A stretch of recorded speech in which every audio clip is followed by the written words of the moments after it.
And welcome back. And we're moving into our first segment for the morning. It's a very wonderful conversation about to have Belize elections and boundaries, the re-registration results. And we've got the folks in to tell us all about it. Francisco Zuniga, who is the Special Assistant to the Elections and Boundaries Department, and Barrette Woodye Norales, who is the Assistant Chief Elections Officer at the Elections and Boundaries Department. Good morning. It's so nice to have you in, and welcome. Good morning. Good morning. The topic is dear to us, and I say this because of the current atmosphere, especially with the whole referendum coming up next year, April 10th, 2019, and everybody has been talking about it. But have we been doing what we need to do, which is to re-register? Let's talk about the process and what we need to do to re-register. Okay. The re-registration process, the re-registration of electors process started on July 2nd and it ended on September 30th. We have accepted 130,792 applications for the re-registration of electors exercise. Wow. That's a lot. Now, you're very clear in accepted applications. What would be grounds for a person to be rejected from the application process? Yeah, if I may, I continue with that part. Ms. Woodye mentioned the key word there, accepted applications. Because then the law makes provision, and the re-registration a little bit different, that it makes provision for anyone to just step into the polling station or to the registration center, and he or she's application should be accepted. So the process after that then makes it what I call sift the applications. So, and the earlier question was the qualifications. A person must be 18 years of age and over, Belizean by birth or naturalization. A person can also be a citizen of any Commonwealth country. The Commonwealth country that the person must be residing in the country for 12 consecutive months. Then, for all those other categories, the Belizean, 18 years of age and over, each person must be residing in an electoral division for 2 months. So while the person meets those qualifications, and as I said, the application accepted, investigation need to be conducted to verify that the person indeed lives at that particular address. And there are also instances that the person, for example, a person who walks in without any documentation, maybe just with a picture ID, the information need to be verified through maybe vital statistics or immigration department to ascertain that yes, the person is a Belizean born, or if it is outside of Belize born, then the information is verified. Then there'll be instances where then that if the person does not meet any of those, then that the application is disallowed.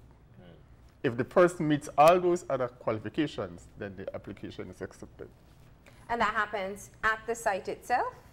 No, that's afterwards. That means then that because a number of persons will be showing up at the registration center at a given time, then the process just continues. After that, then the due diligence has been carried through. So the final tally that we have right now is not the number of applications received, it's the number of applications accepted. Well, basically the term would be the same, accepted and received. But would be then the next term would be applications process. And that would be then those who will be placed on the new register of electors. Okay. Let's dive into some of the numbers. What has been the total number of people who came out to register during this time period? Okay. Mr. Wright just mentioned that figure. Yeah.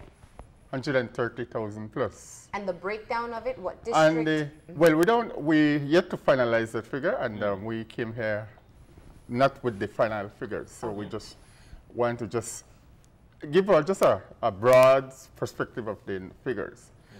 But what from the last, you know that 14th of September, there was what I call a stakeholders engagement session.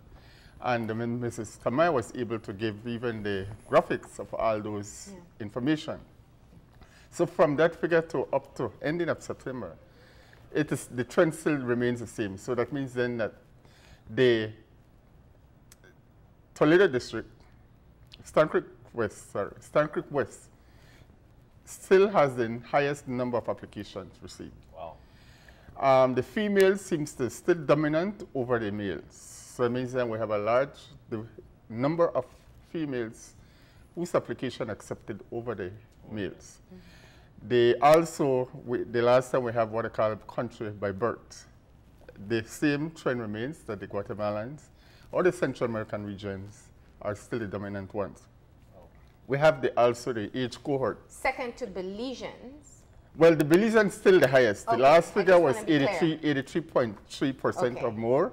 So that's continued to increase. So non-Belizean births. Non-Belizean births are the ones that who would be from the Central America and any other country born outside of Belize. So it's still dominant that Belizeans are still on top. So compare the figures from August 31st to 30th of September, Belizeans are still the highest number of persons who apply to be registered. We also have the age cohort, persons between the age of 18 and 24. Still remains the second. Persons within the age of 25 and 34 are the highest. Wow. And we have the persons 75 and more are still the lowest. So those are the categories of persons whose group, when you look at the breakdown. Are we at that number that that actually was projected, or we're looking forward to? And at this particular point, why we mentioned September 30th, was that the final day for registration? Right. The law, what happens is from the time the Governor General issues that proclamation, it says that shall 2nd of July 2018, you know that there was an earlier proclamation, but because then the 1st of July, because then going back to what would have been 2017, a proclamation is issued that be amended, that be altered. So hence, 1st of July 2018. But because 1st of July was on a Sunday, then again it was altered for 2nd of July 2018. So that is a proclamation. Anything proclamation issued by the Governor General, that is by law. We have to abide by that. Then it has to have a time frame. So there was also a notice issued by the Chief Elections Officer, which stipulates that the re-registration or persons who are qualified should apply on or before the 30th of September. That again makes that date concrete. Interestingly, for again this year, that 30th of September was on a Sunday. And from the information we received on the number of persons who applied, there was a good amount of persons who applied on that particular Sunday. We are a Christian community, you know, the Belizeans go to church in the morning, go to church in the evening, but they still take the time out to have applied to be registered on that particular Sunday. So by law, then it's 2nd of July to the 30th of September. Now, our estimated population at this time is around 380,000.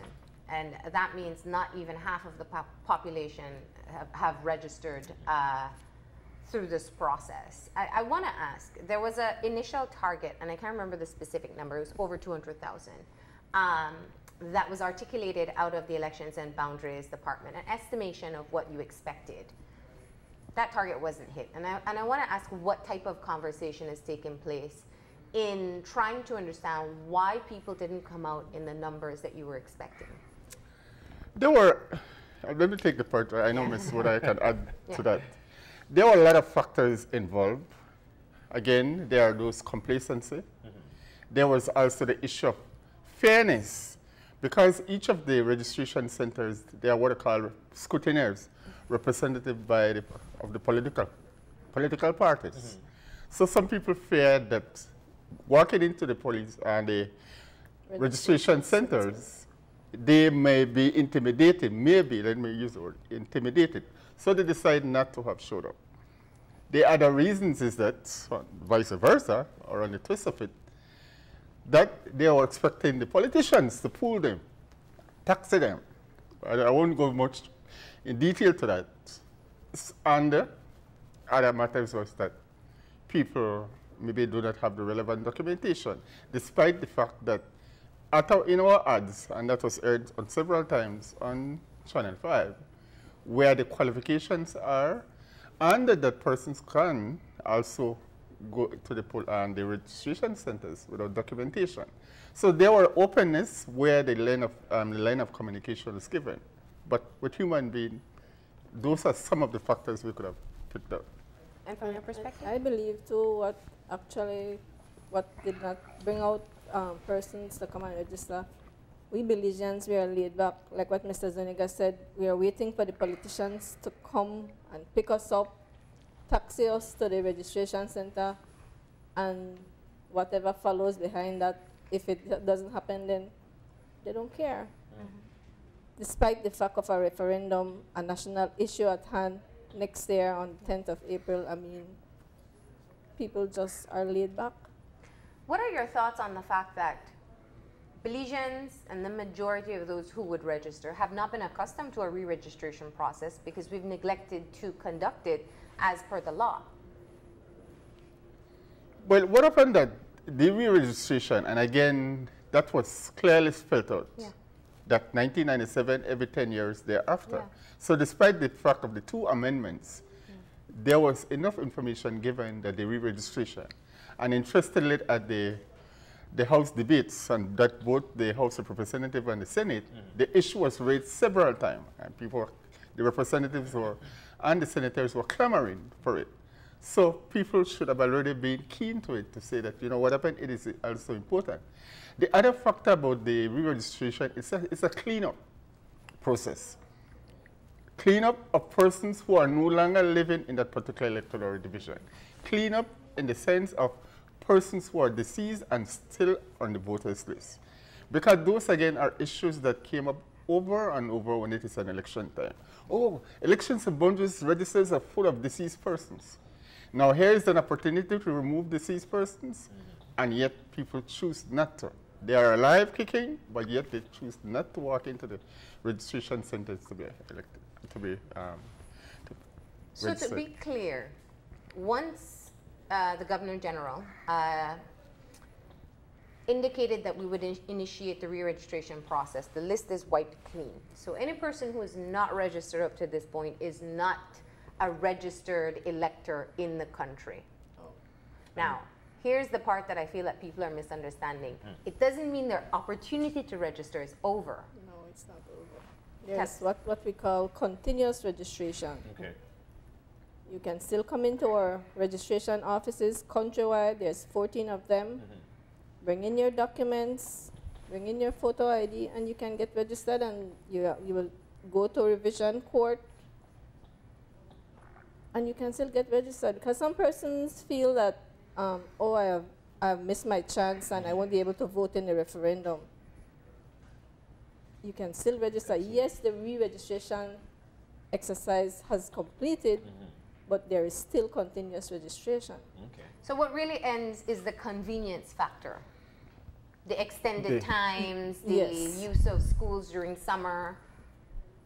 Yeah, you can clearly see that, and I think that's the key word to it, the convenient factor, because we reach closer to you. And one of those convenient factors, if I may add, is that we have the registration center in the villages. We also have visits to the villages.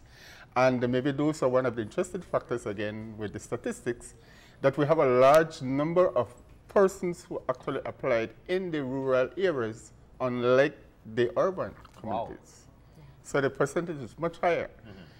Why? Is that we're able to reach out. Now, the urban people would have said we don't reach up as close to them, but we have the centers also open to them near the doorway, and they still choose not to participate. So that convenient word for re-registration is indeed ideal. So, you know, for some people, they're very dear to the neighborhood that they grew up in, and that's the neighborhood that they want to vote in. But it's stated that you need to be in a particular area for 2 months, right? And for 2 months. If you're from a Commonwealth country, you must be in the country, in Belize. Or if you're a Commonwealth, then again, Belizean, you must be in the country for over 12 months. Now, wouldn't we say that there are loopholes in this? And how can we prove that that individual has been in that particular area for 2 months? Okay, as I said, we have the verification. All right, let me segment it. You have the part of the Belizean born and naturalized Belizean. So their documentation would prove that, yes, Belizean born and naturalization. Whenever that address has been visited, either the information is being received from the chief occupant. Chief occupant in the sense of who is responsible for paying off the rent for that particular building. So that means then that there are instances that the building might be an apartment. There is that person who is responsible for that entire building. So if the person said, John Jones lives here, then we take that because that is what the law makes provision for. Also, on a minimal level, we also get the information from the neighbors because sometimes maybe the landlord might not be there or landlady might not be there, but the neighbors can also. Because what happens, investigations are done, they take along the person's photograph so that they will be able to say, are you familiar with this person? And they will be able to say yes. So those are some of the just the basic ways how we verify the information. In terms of the Commonwealth citizen, whenever the person showed up at the registration center, the passport for that particular person's country's birth, we will need to examine pages out of that particular passport to see when the person entered the country. That will be stamped by the immigration department. Arrives so and so date. So that from that particular date to the time when the person's applying, will verify the 12 months because 12 consecutive months. So it has to be that the person is residing here for 12 consecutive months. And what if they have multiple stamps, like going back home? Well, the person may need to explain the reason why, because some persons, they have business, they have families, so they will need to, and the registration officer will need to satisfy that, yes, indeed, there is a need for you to be maybe back and forth. But otherwise, then the 12 consecutive months counts. So if you happen to go, your reason might not be that as much substantive, then your 12 months starts from the last time you return. Wow. Yeah. Let's talk a bit more about the verification process, because this is really the crucial aspect of ensuring that those who have registered are legitimately able to do so and doing so under the right circumstances, as John spoke about, that they're living in the air. We've all heard the stories of the 50 people living in one house. I'm exaggerating, but let's say. How open, how upfront, and how robust has the verification process been so far? We have officers. We have employed some 300 plus temporary officers who, on a daily basis, they go out and investigate. Okay. We actually have vehicles assigned to us to do these investigations. So we do investigate each and every applicant to ensure that they live at the address given. And It's, if I may also add, it's also a tedious process. Because then at some time when the officer would go to that particular address, the house is closed. They're not home. So they will need to go there repeatedly. They would have to revisit. But the emphasis is that there must be some effort made to prove that the person is actually living at that particular.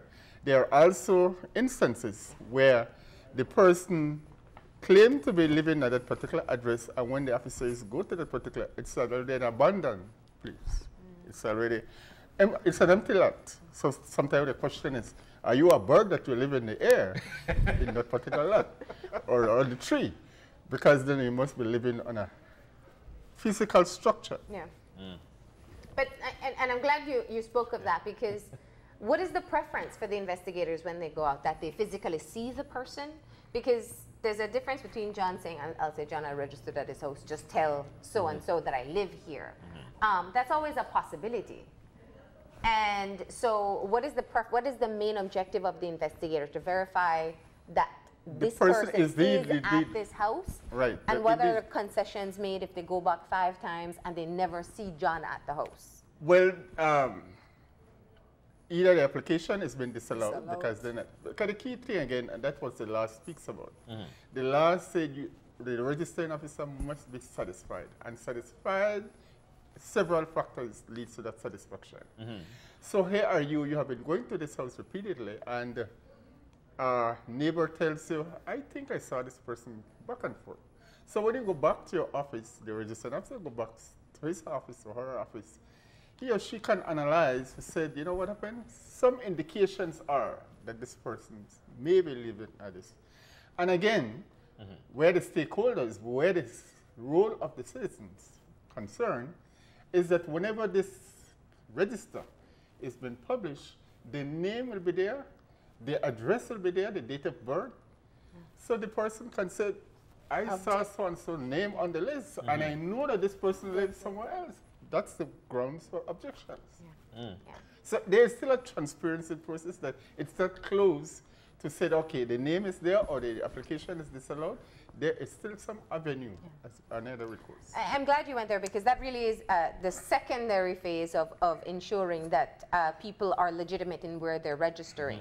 But it does take the public getting involved. We know the political parties tend to go through it with a fine-tooth comb, but everyday citizen can be able to call out if I'm seeing something that doesn't fit right. Somebody registered as my neighbor and I know that's not so. But who has the burden of the proof? Who has to go and defend and prove? Okay, that again where, all right, let me just go back again. The person who needs to object to the name on the list has to be a person whose name appear on that particular list. So for example, we have Caribbean Shores, we're in Caribbean Shores. A person whose name appears must be residing in Caribbean Shores. So it means in a Caribbean Shores register, the person named, that person can object. Then there is that process of revision. That is where the independent arbitrator comes. Most of the revision officer is a magistrate. You know, when we seek justice, we go to the courts. So because of law implications, that independent arbitrator will hear from the person objecting and the person who have been objected to. So you must be living in the very same constituency of the person that you're objecting. So a Caribbean Shores resident can object to somebody in Caribbean Shores that they know doesn't live in that particular area. But you will also have to go through the court process, the arbitration process, to bring your claim forward. Yep, exactly. For me, one of the things that I've done my re-registration, and I did it right in my constituency, which I was so happy about. One of the things, though, during the re-registration process, I was supposed to go to All Saints, and many a times I attempted to do it, but there were no signs. Or when you get there, the office, the classroom seems to not be open. It threw me off a little bit. Thereafter, I went into exactly where I was supposed to go in terms of the office. We got re-registered, me and my wife, and the process was very easy. I've got to say that. The night there was an officer who called us and verified that we lived at the house, came to our house, had us sign after talking to the neighbor and asking, are these people living here? So I've got to say that process is it was very easy, and they actually came out and make sure that you sign. In terms of picking up your card, when is that going to happen? When can one pick up their card? We expect that sometime to be in December. Early December. Yeah, because again, sometime in October, latter part of this month, we should be publishing the new registers. And because there are activities related to the register there, and again, going back to the revision, so we expect that everything should be concluded by the ending of November, whereby then we'll be able to issue ID cards sometime in December. Once a new list has been published, what's the time frame that you have to place an objection? and the process as well. Okay, what happens that if we should publish, we have a proposal Okay. to publish the list sometime before the ending of this month. As soon as the list has been published, there will be what are called notices posted for, again, in the constituencies, and we'll be using various public places, maybe stores or police stations, precincts, whatever, in the, like in the instance of Belize City, where then persons can go and inspect those particular registers. They have 14 days to rectify their particulars. So, for example, like Mr. Palasa mentioned, he registered in Freetown, you said, Freetown. He can go to wherever that register is posted to ensure that, yes, the name is spelled correctly, the date of birth, those are particulars.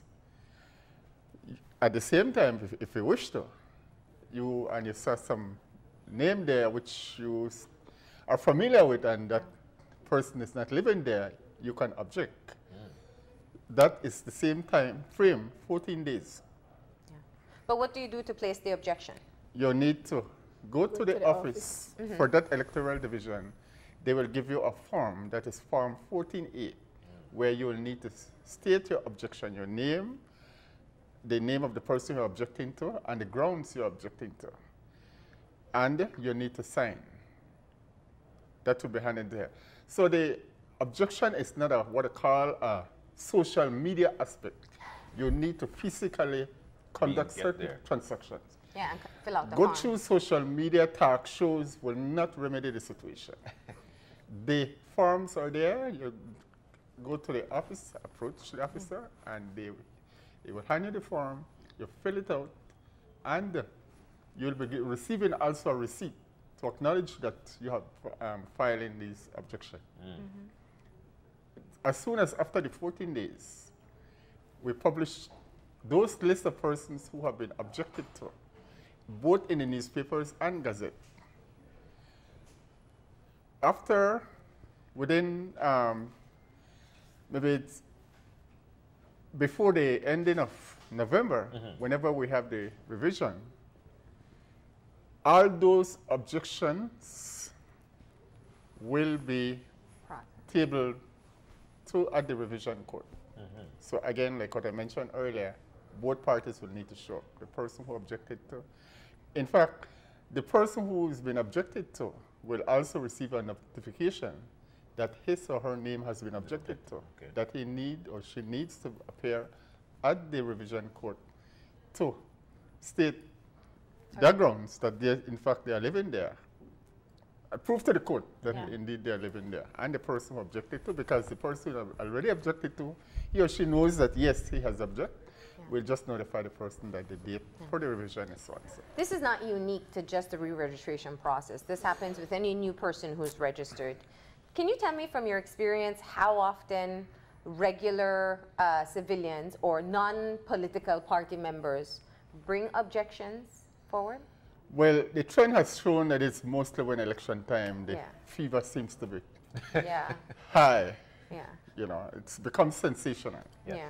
And it's mostly from the political parties. And it's mostly, right, or they would be called these independent groups who would advocate for whatever. But wouldn't this bring forth trouble, knowing that you object to somebody living in a particular area, knowing that that particular individual who you objected to was from one party and you're from another? Because, you know, many of us Belizeans want to see things done the right way. But if you object to, if you object to, and then that individual knows that you're the person who actually objected to, then wouldn't this be troublesome? Yeah, indeed, it has its political, what I call, limitations. Also, though, the Representation of People Act makes provision for offenses for false objections. And they also have provisions that if the person who objects does not show up on the date of objection, then automatically the name remains on the list. So, but I think for transparency purposes, wherever it may sound like a game, but I think it's still openness for the process. So, and I think that we still encourage persons not to do it for mischievous purpose, but at least to participate in the process. Yeah. And it allows for people to play their part in society too, exactly. if they choose to do so. Now, we're looking at September to March, definitively, that people must register if they want to participate in the referendum. Is that the case? October. October. Remember, September is finished. That was the really October. Yeah, October 1st. We are in October. Thank you for the reminder. From October to March. 1st to the 10th of March. That will be the cutoff date for the referendum. So we have to be very clear to people, if you've not registered and you want to participate in the referendum, because that date is already set, Yes. you must be registered by that time. And that, again, that information is key because they have people who continue to say, okay, when I'm ready to vote, I just go to the station and cast my vote because my name is on the list. This time around, if you haven't re-registered, your name will not be on the voters list. So it's important that the person needs to register all over. Yeah. So none of your old voters card will work for you. Yeah. If you have not gone through the process, you must do so before March 10th if you plan to vote in the referendum. Right. Yeah. Exactly. Via the Elections and Boundaries website, will you be able to find your name after verification? After November, will you be able to find your name on there so you can make the process much more easier for individuals? Yeah. I don't believe that we post the register on the website, but we do post them in our offices, so you can visit the office and you can peruse the list to make sure that your name is there. And as I mentioned, that it will be available at the different electoral divisions, at key places, stores, police stations, or the precincts. So it will be available as much as possible. Okay. And let's revise one more time. What type of information do I have to bring in when I want to register? What do I have to bring with me? Okay, if you have a birth certificate and a photo ID, which would be your social security card, or if you have a passport, a valid passport, that is, and this birth certificate must be the original. And the new one, not the long paper one. We do accept the long birth certificate, but we verify it first Okay. to make sure that it's a genuine document. Okay. Good. Driver's license? Social security card. Okay. There we So go. social security card, passport, and if you're Birth certificate, if you're a naturalized Belizean, your Belize nationality certificate. The passport is a standalone document. Yeah. Yeah, because it's So I can bring birth just my certificate- passport, or I can bring my social security card along with the with birth my birth certificate or certificate. naturalization if it doesn't have a photograph on it. All right. Yeah. All right. This passport is a standalone because that has the photograph That- inside. So I think I also like to add, if time Yeah. permits, that there will be instances too where persons will be disallowed because there isn't that proof of date of birth and citizenship found. So when they had re-registered, there was no documentation they presented at the time they re-registered. Yeah.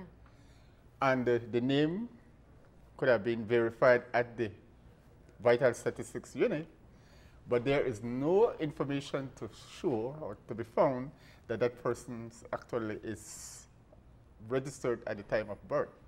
So in that case, the application will be disallowed because we need proof that the person is indeed born in Belize and is a Belizean.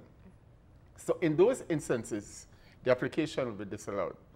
We would like to encourage persons in those instances to try to regularize their status. Okay. Somewhere down the line, maybe the records may have been lost because in those days, especially like if I refer back to the latter part of maybe 50s or 60s, when they transported the documents, somewhere along the line, the baby boat capsized or some disaster, and they are unable to reach the head office for that name to be actually registered officially at the registry then. So you had instances like this take So place? they will be having instances like that. So as I said, we encourage persons to regularize themselves They have processes that they can go to the vital statistics office and they'll be able to guide them. I want to touch on what was one of the most critical issues or main concerns that people had, and that was the right of people, Belizeans living abroad, to register. Talk to us about what you found in people being able to. You had to reside for 6 months. 2 months. 2 months. 2 months. Sorry, 2 months, in Belize. What did you find actually was the outcome at the end of the registration process and people who are living abroad attempting to register? Yeah, well, I think you rightly said it. The person must be residing in the electoral division for 2 months. And we indeed hear this crying about people living abroad would want to participate in the re-registration, but they are not physically here. Yeah. The law, again, says that you have to be physically resided in the territorial limits of the country, the length and breadth. The only provisions given for persons who can be registered or their residency is not affected is persons who are students studying abroad, or they are working on some government business, embassies, or some other matters related to government. And also persons who are on medical grounds that they need to be with a doctor for extended period of time. Those persons are not affected in the terms of residency. Yeah. Outside of that, any other person must be residing in the electoral division for 2 months. 2 months consecutively. 2 months consecutive. Okay. All right. Well, we know that was still a hot button Yeah, issue still a for hot button. Belizeans. Right. And so in your process, it was simply just a very literal translation of the law, which is 2 months consecutively in one area. Yep. Interesting. Now, what will be the campaign in being able to get what's the remainder of the target that has to be met? Is it about 100,000 that has to be met? No, it's about what?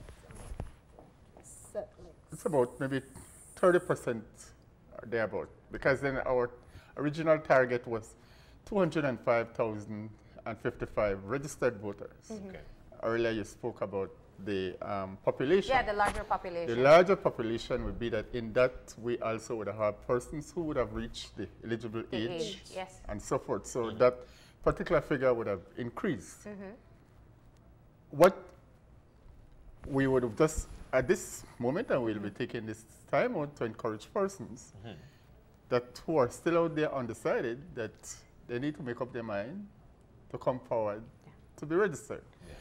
Also, that on 14th of September, we have the first the stakeholder engagement session, which was hosted or facilitated through the UNDP, United Nations Development Program. We hope to have another phase 2 of that program, because we pulled in stakeholders, and those stakeholders, like from the trade unions, civil society organization, Alcalde Association, different entities. We believe that those particular bodies are influential, even the churches. When they are on the podium, they can preach and say, you need to register now if you want to participate. So they can be influential. So we'll be having another phase to that before the ending of this month. Yeah. And we use those same persons. We share information, we share statistics, and at the same time, we ask them to say, go and spread the word like what Jesus Christ said. Spread the good news. Bring in your people so that they can be registered. So that's a medium we hope to then capture as much. So for right now, the only definitive deadline that we know of is March 10th, 2019, which means you must register by that date so you can participate in the referendum, Exactly. right? Yep. And the only other circumstance that would change is if an election is called somewhere in between. Right. And what would happen in that case? Okay, that again is key. Maybe we did not reach the part where what happens to the existing register. Last election, we have a register, and we still have a current register.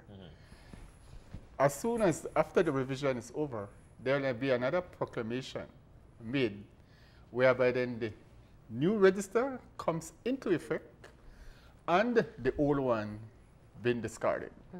So then that if any election should be called today, tomorrow, that old register will still be in effect until that one been Until the actual discarded. process of saying this is Right. the new register, Right. this one is obsolete. Exactly. Okay. So that's the Interesting. process. Very All much right. so. Well, thank you. Is there anything else you'd like to clarify for the public before we close off this We conversation? would just want to encourage persons who have met the requirements to come into our offices and get registered.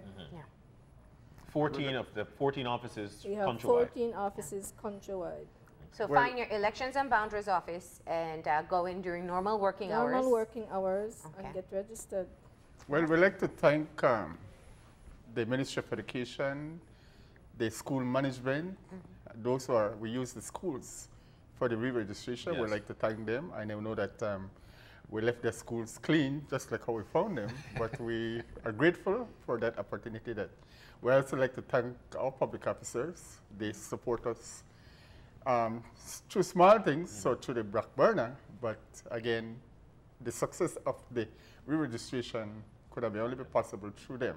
And we also like to thank our present team of officers, public officers, and other temporary staff who continue to burn the candle day and night. Sometimes when they go to work, their eyes are hardly opening, but they are still there burning the candle. So we like to thank them, and without the effort, we wouldn't reach this level of service.